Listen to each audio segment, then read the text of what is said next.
3D Train Stuff Cajon Pass was one of the first commercial add-ons developed for MSTS, with its first release in 2002. 4 years later, 3D Trains chimed in and offered a scenery upgrade for the route. This is what all that work has been for.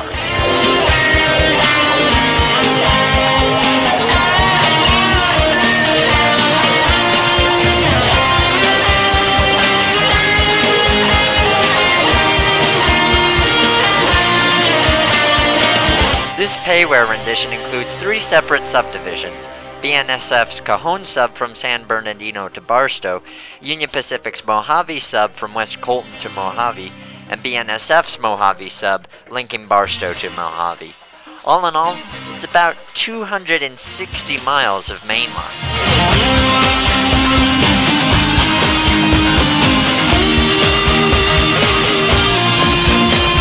The time frame of the route is from the mid-90s to early 2000s, before BNSF installed a third track going up the pass.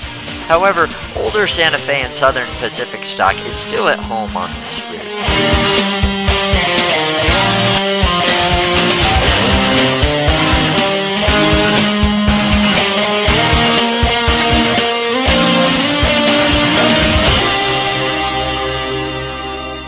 Most of the time, you'll start from one end of the route, where you can expect to see some terrific custom structures and maintenance facilities. Before you know it though, you'll be charging the pass, where the trees and textures blend very well.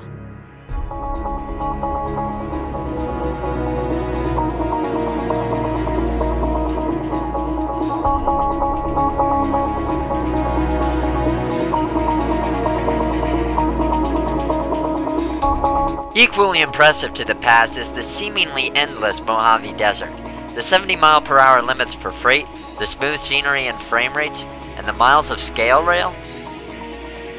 It's just brilliant.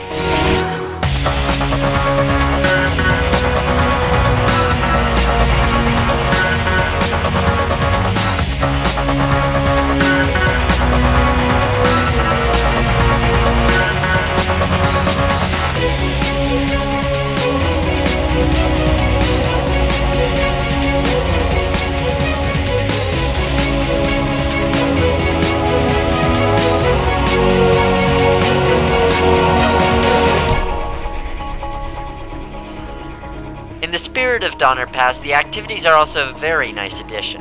A good mix of long-distance freight, road, and yard switching with huge industries to service will definitely keep you busy.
So right about now, this route looks like a flawless endeavor, and you're ready to go and buy it. Well, unfortunately, it isn't.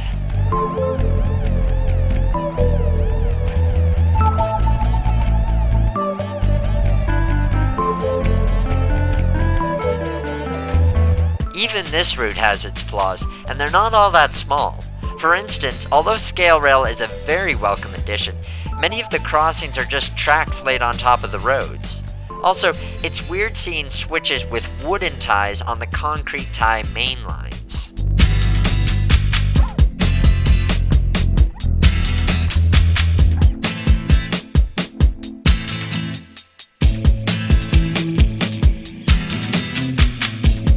Its signals also look somewhat bizarre with their gigantic lights. However, its biggest shortcoming is its stock. Because the stock was created in 2002, to say it shows its age is an understatement. Sure, it's better than the default stock that MSTS came with, but in this day and age, that's not saying much. A couple of the locomotives like the GP20s and Cargill GP9 are pretty cool, but you won't use them as often as the SD70s, which have weird dimensions, or the reskins of the default Cuju-9.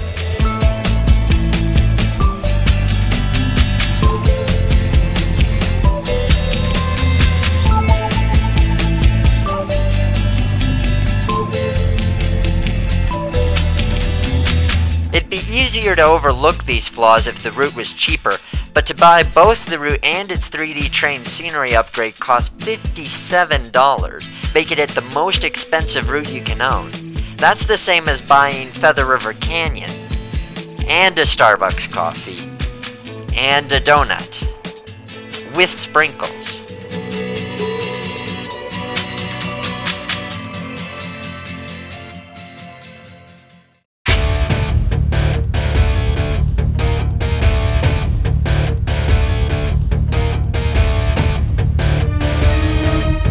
So what we have here are two routes vying to be the best interpretation of a railroading landmark.